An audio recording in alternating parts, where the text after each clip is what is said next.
Hello and welcome back to another episode of Lost Codex Legends. My name is Jesse, and today we're talking about one particular character who has had a very profound impact on main characters in the current expansion. I'm of course talking about the Lord Admiral himself, Dalen Proudmoore. Now Dalen Proudmoore was one of the most influential Alliance characters in the old Warcraft games. Today we're going to talk about his entire storyline throughout Warcraft 2 and Warcraft 3 and the small but important role, that Dalen plays in Battle for Azeroth. There may or may not be some Daddy Dalen memes. For those of you who don't know, Robert Baratheon, aka Bobby B, is played by Mark Addy, and Mark Addy is the one who voice acts Dalen Proudmoore in Battle for Azeroth. So of course if there's Bobby B memes, there has to be Dalen P memes? No, Daddy Dalen memes? I don't know, something. Dalen memes, and I can't promise you that a couple more won't show up. Now before I dive into Dalen Proudmoore's biography and everything that he did in his whole story in Warcraft 3, let's dive into who he was as a person, as a father, as a husband. Dalen Proudmoore was the beloved husband of Catherine Proudmoore, and together they had 3 children, Derek Proudmoore, Jaina Proudmoore, and Tandred Proudmoore. Now, Derek was substantially older than Jaina and Tandred, enough that he was able to fight alongside of his father during certain conflicts that I'll get to in just a bit. Now, obviously being the Lord of Kultiris, there is a certain responsibility and pressure put on Derek, being the oldest son, and Jaina being the only daughter that he has. We do know that there was a very loving relationship between Jaina and her father, with the song Daughter of the Sea, the original version of Daughter of the Sea, as we see in Jaina's Nightmare.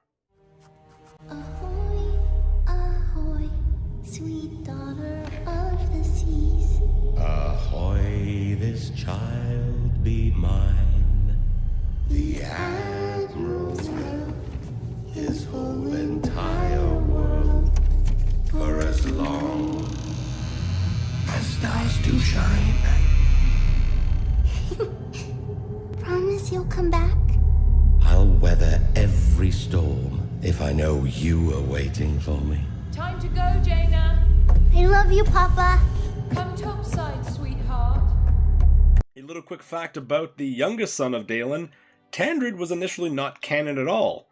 Well, he started off as canon in the RPG, then was destroyed from lore because RPG was considered not canon except for certain parts, but Metzen said that Tandred was definitely not canon, and then Blizzard turned around and recanonized him, which is fair because it is their story, it is their lore, and if anyone can pick and choose what to canonize and what to decanonize, it's Blizzard. And given that Jaina never had any contact with the people of Kultiris, there was no need for her to mention her brother over the years, so it makes sense. So we have Derek Proudmoore, Jaina Proudmoore, and Tandred Proudmoore, and Dalen's wife, Catherine Proudmoore. Now, Dalen Proudmoore's story starts in the Second War.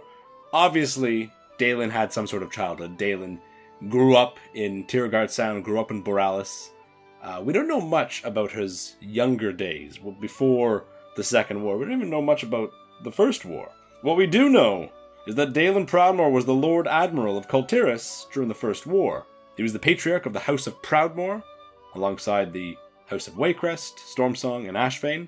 And when the Orcs threatened to invade Lordaeron, Dalen was among those who answered the call by Taranis Menethil II and Anduin Lothar for that emergency, legendary meeting that formed the Grand Alliance. And Dalen, being the Lord Admiral of Kultiris, the island nation, he was given the title of Grand Admiral of the entire Alliance fleet.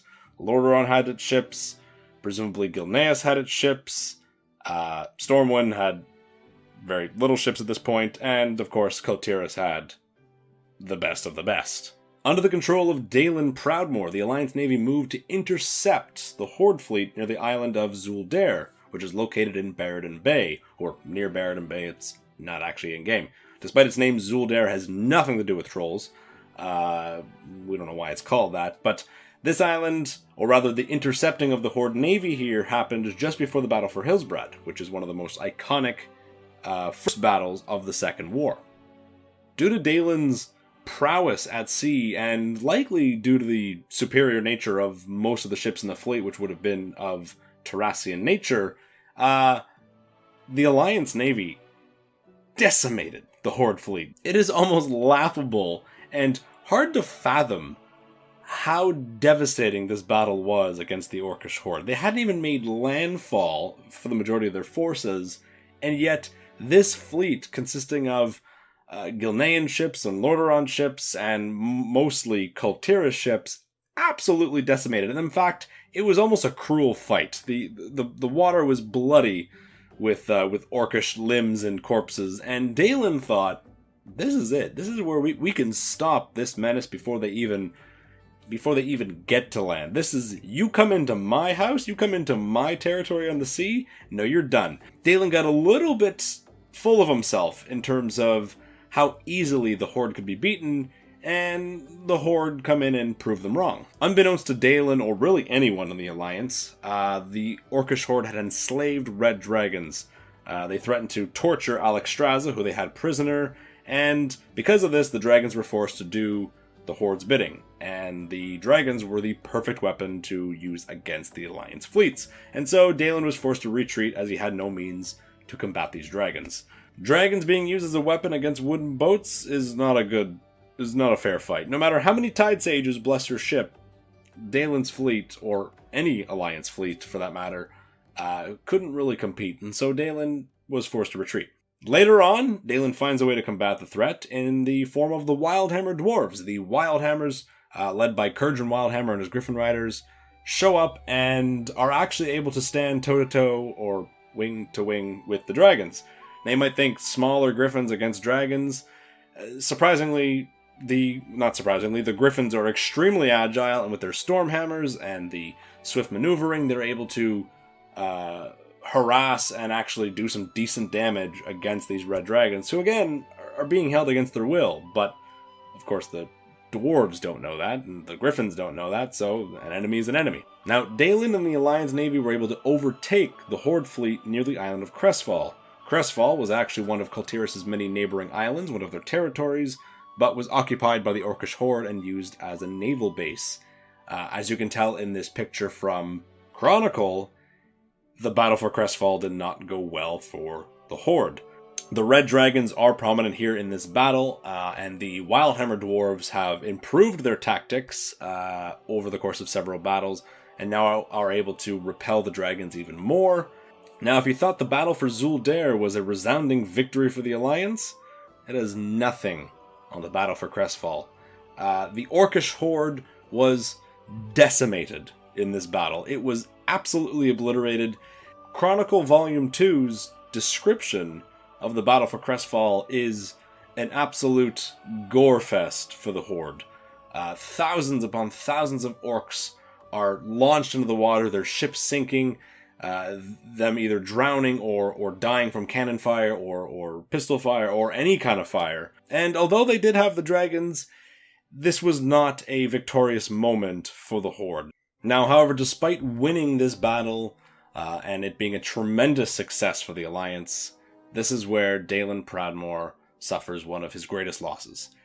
In the Third Fleet was the commanding officer Derek Pradmore, Dalen's oldest son, and unfortunately, the Red Dragons completely destroy the Third Fleet, and Derek with it. Derek dies here during this part, and there's some descriptions of how he dies, whether he's fully incinerated or, sees only fire and then blacks out. This comes up later in Battle for Azeroth, but we're not going to talk about that. So here, Dalen suffers a horrible personal loss, the loss of his eldest son against the Orcish Horde. And it is in this moment, he already despises the Orcish Horde, right? The orcs don't show themselves as noble creatures fighting for a good cause. They have raised Stormwind and burnt it to the ground. Thousands, civilians, soldiers, men, women, and children are dead at the hands of the Orcish Horde, at the hands of this monster, Orgrim Doomhammer. Monster to the Alliance, right? Dalen sees that. Dalen sees the ferocity in which they are fighting here at sea. They are using dragons. They don't know the circumstances of behind it, but if Dalen knew that they were torturing dragons, well, that's another reason to hate the orcs. And now on top of it all, they've killed his son.